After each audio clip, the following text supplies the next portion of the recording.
What's going on, boys, and welcome back to the channel. Today, if you can't tell from what's on the table, we got vacuum lines, we got heat wrapping, we got things to get done on the Civic. Right now, in order for it to get tuned, it needs a boost gauge. The blow-off valve needs to get a vacuum source from a different place other than the fuel pressure regulator. We have to install our pump, injectors, map sensor, and two-step Kohler spark plugs. And this thing is ready to rip. So, without further ado, let's go ahead and start fixing our mistake of plumbing in the blow-off valve to the fuel pressure regulator. Then I'll move inside the car, mount the gauge, see how long of vacuum line I need to run from the interior of the car through the firewall to the intake manifold. Might have to do a little hardware store run again. It seems like we do on every video now, so let's just keep it going. But let's go get this blow-off valve rerouted. I think I have a spot for it. So as we can see, there's the blow-off valve, and I have it teed into the fuel pressure regulator, which is apparently not a good way to go about doing things. So I need to unplumb that and then just make the fuel pressure regulator a straight shot into the intake manifold.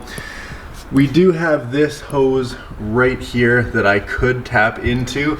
I think there's like a valve it's connected to, which might not be the best because it's only open at certain points.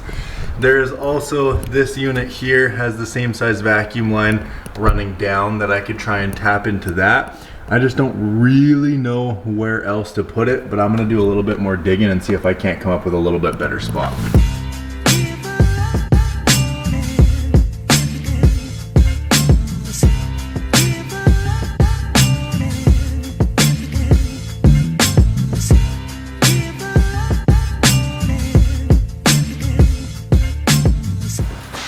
Well, my plan of putting it right here failed because this is the biggest T I have and it's not a big enough T. So, I didn't think it'd be this hard to find a vacuum source, to be honest with you. Let's see if we can find another one. Okay, boys, I think I found a good location for it. Right under the intake manifold, literally right here. This sensor, I believe it's the intake air temp sensor. There's the same size vacuum line that comes right out of the intake manifold. Only problem being is that my blow-off valve vacuum line is just short and I don't have any longer. So I need to run to the parts store and get a longer piece of vacuum line. I'm probably just gonna buy a whole bunch of it because it's the same size for the boost gauge and we're gonna need more than I have. So I just need to go buy a bunch of vacuum line. Then I'm gonna tap the blow-off valve into this port right here, and then I'm also going to have another T coming out of the blow-off valve line that goes to the boost gauge. I know it's a lot of T's into one place, but that's really the best course of action that I've found so far. So we're going to go ahead and roll with that. All right, boys, let's disconnect the blow-off valve vacuum line, head to the hardware store, and get some more line. That's really all there is to it. Ugh. Take our T, hopefully they have T's, take our line, and off we go. Let's switch to the iPhone footage.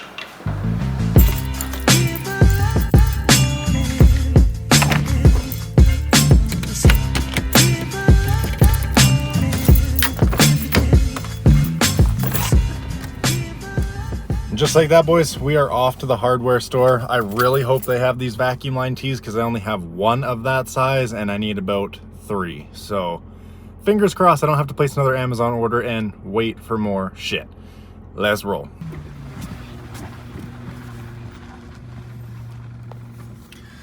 Right, boys, and just like that, we got our vacuum line. Let's head inside, get this shit installed. All right, boys, back to the good camera, but we have 6 feet of vacuum line, a whole ton of it, so I hope I don't need any more. And they had 2 T's that were barbed, unlike mine, which is perfect. Now we got one for the blow-off valve into the intake air temp sensor and one for the blow-off valve from the intake sensor to the boost gauge. Whatever, you get it. Let's install it.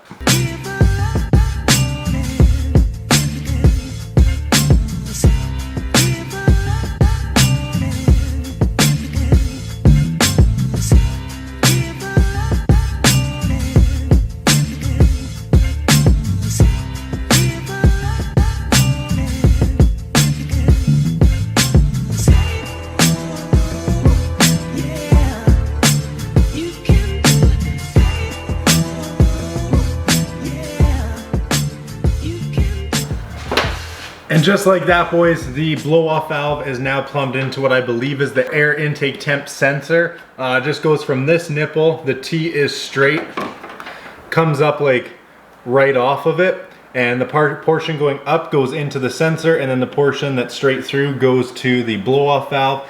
So everything should be getting the same pressure. It should be okay.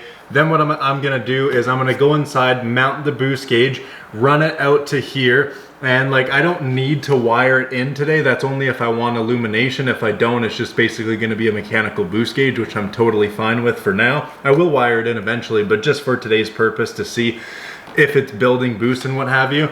We're gonna run it through the firewall where we ran the VTEC wires and the wideband wires, and then I'm gonna take this T here, cut it somewhere about there, and plumb it into the blow-off valve that is now plumbed into the air intake temp sensor, which is all fed from the intake manifold. So put it in the comments below if once again I shouldn't be doing this, because at first I did the fuel pressure regulator. Apparently that was a big no-no, and now I've run it to the air intake temp sensor and I'm running the boost gauge off the line for the blow-off valve. So if you need to tear me apart in the comments below, comment section is wide open. If this doesn't work and you guys tear me apart for it, I genuinely don't know what else to do aside from drilling and tapping the intake manifold, which causes a lot of metal shavings, which requires me to take this whole entire thing apart, which I really don't want to do because I just want to drive this fucking thing.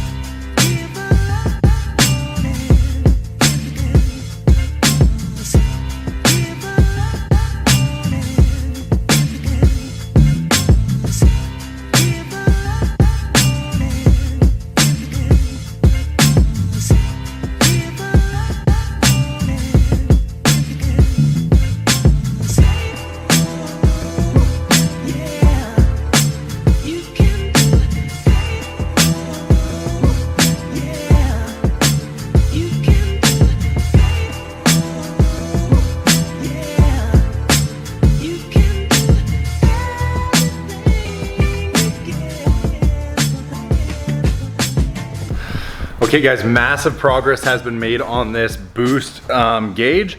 Let's take a peek at how we're running it here. So I was gonna run it with the wideband and our VTEC wires over on this side of the firewall down there, but that hole is quite plugged and filled with a lot of shit. So I found an empty plug right there, and I was like, what happens if I run it through there? Went in the dash under the car, found it, and it lines up perfectly. And there is more than enough to tee it into our blow-off valve line that we literally just ran, that's right here, that goes into the intake air temp sensor. So as you can see there's the air intake temp sensor, and we have it teed off into the blow-off valve line, and then the boost gauge line comes out of the firewall right there, and I'm gonna tee into it just like that. Like I said guys, once again, I'm open to any and all criticism. Let me know in the comments if this is a good idea or a bad idea. Like I said, if it is a bad idea, I don't really know what else to do aside from to rip the whole thing off and start drilling and tapping. Everything else is far too big. Most of them come out of the throttle body, and I want it right in the intake manifold. This big PCV breather that comes out here is like on a valve because it's like a PCV thing. I don't know. So that's really my only option, and that's what we're running with for now. As we can see, the gauges in the car already as well. They're kind of all just dangling there at the moment, but gauges are in, just need to be fixed to that plate and pressed back into place. And then we have water temp, AFR, and boost gauge. Boys, we're looking mint.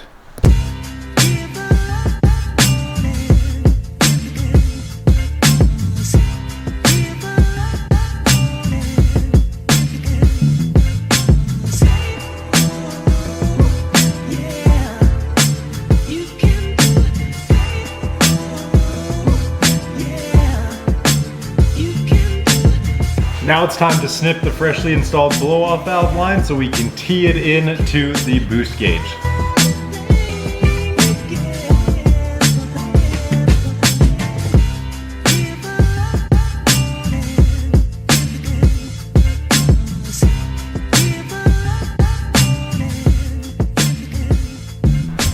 All right, let's check out the work, boys. So, vacuum tee off the air intake temp sensor, then a vacuum tee on the blow-off valve line that goes into the firewall to the boost gauge. So you got air intake temp sensor, manifold pressure source, straight to the blow-off valve, straight to the boost gauge. I think that should be mint. Another thing we got to tackle today, I have this heat wrap. Low-key been dreading it because I just got the front bumper and everything installed. Front bumper has to come off. This charge pipe has to come off again because if you remember, the silicone coupler and the pipe itself rub up against the runner right in there. It's really pretty well impossible for you guys to see, but trust me, this intake pipe or this charge pipe rests up against this runner right there on the turbo manifold. So I need to peel that off, heat wrap it, and hope that it just holds because, yeah, don't really know what else to do with that. Just a forewarning, top mount turbo kits, I know why not a lot of people do them. Pain in the ass. I can't tell you the amount of times I've thought about just listing the exhaust manifold and buying a ram horn because of all the problems you guys have seen in the videos, from making a crazy downpipe to squeezing everything in to having to get a slim fan. Now my charge pipe is hitting the runner and I don't want it to melt through the boot. Yada, yada, yada. Top mounts are very, very tough. Especially when you don't buy a pre-built kit that just slaps together and you start from scratch. It's a tough gig.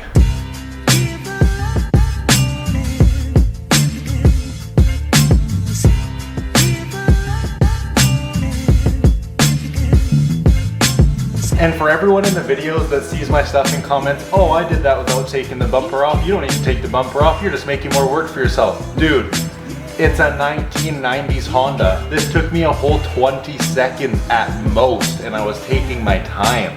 Like, come on.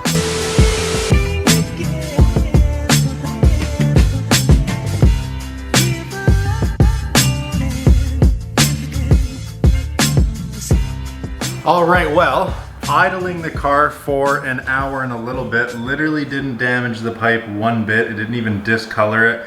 Did not change the structure of the silicone coupler or the clamp at all. So we're looking good. Hopefully the heat wrap on there will just add another layer, do some little bit of a preventative maintenance, if you will, and hopefully this pipe holds up. I mean, these couplers are meant to withstand hella heat, and this is just metal. So in theory, all should be okay. We'll find out.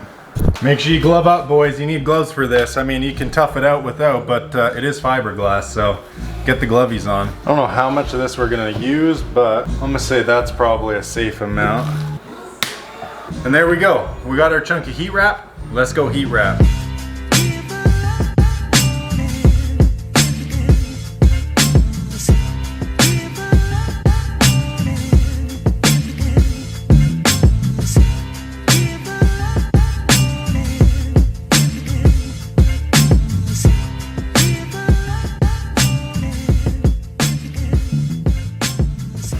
There we have it, boys. We're done with the heat wrap. It actually turned out mint. Exhaust manifold is heat wrapped. Let's go underneath the car. You guys will probably be getting a better view like that. Yeah, there we go. Heat wrap is on the header. It's a little loose on the bend, but I mean, hey, it should be just fine. It's snug, it's not coming off. I got a metal tie up there, I got a metal tie down here, and it's also gonna be hitting a little bit of that charge pipe. So let's go ahead, install the charge pipe, put the front bumper back on it, and then maybe even take it for a road test. We will see. Right now, I just have the rad fan, basically, I mean, basically hot wired. Right now it's in these two red wires. One of them I'm just noticing now is not even connected. Regardless, these red wires, one of them goes straight to the battery via a fuse, and the other one, I'm pretty sure, or the other one goes straight to the switch, and the switch is grounded. So it's basically just getting straight current right now, which isn't fantastic. Will it do for a street testing for now? For sure. If we were to leave it like this, it could melt a wire, pop the inline fuse, or wear out this Yonaka slim fan even quicker. So we're gonna either have to put it on the stock rad fan, which the stock fan, like, you can set it on Honda to turn on at you know, colder temperatures, so it runs a little bit colder. And turns on more of the time, but I like to have it to a switch so I have control of it. But there is those times where you kind of forget, and you look down at your water temps and you're like, holy fuck, what did I just do? So Put it in the comments, should I run it through the OEM wiring and toss the switch and forget about it, or should I run it via a relay and keep it on the switch? Comments below. For today, I'm gonna keep it basically hot wired, as I'll call it, for idling and street test and whatever.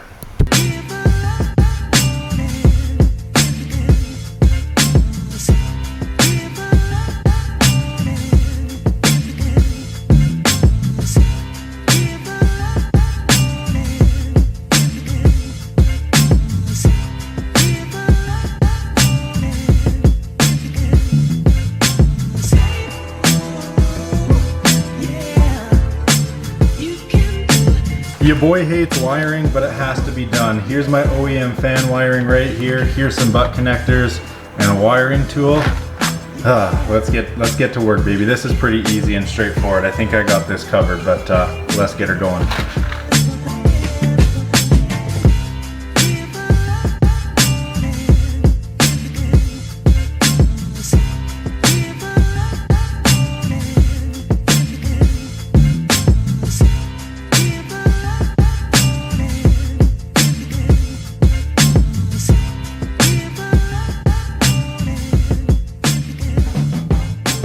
Okay boys, now that I have the rad fan wired, I'm gonna go ahead and drop the car down finally. It's been on jacks for forever. Open up the garage door to let it vent out, and we're gonna see if the stock control turns on the fan. If not, we're just gonna have to throw a relay on it, but I wanna get it up to temp and see if the stock fan kicks on with what I have it wired into right now. And aside from that, let's get this thing lowered and turned on. Okay boys, it is time. Let's plug the laptop into Honda. Let's open the door, let's fire this thing up. And if the stock fans turn on, we are good to go. Unfortunately, it's raining like crazy outside, and I really don't want to drive this car in the rain with all the shiny new parts. My alley is all dirt. It's not a paved road, so rain, dirt, mud, this car, no thanks.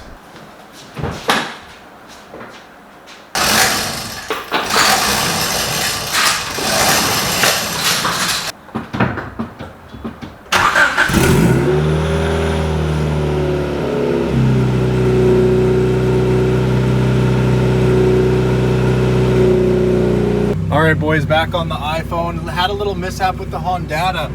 There was no green light down there. And when I hit data log, nothing would change. All the numbers would stay the same.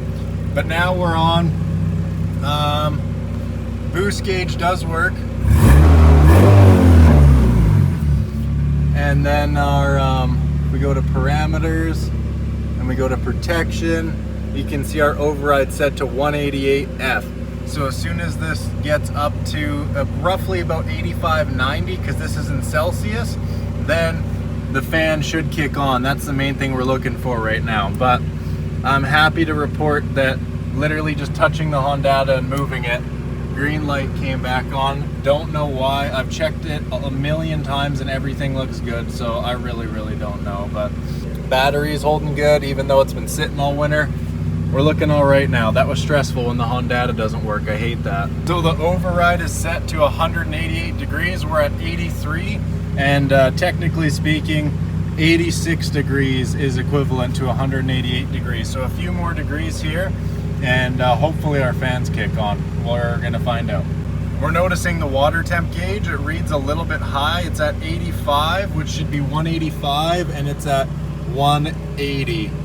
So this is roughly 4 to 5 degrees warmer than the actual temperature. Kind of sucks, but it is a cheap gauge and sensor, so what are you gonna do? Not great news, boys. It got to 195 and the fans did not turn on, which means I'm gonna have to continue to run it off a damn switch, which means I'm gonna have to run a relay. Why they don't turn on with the stock connector, I don't know, but they don't.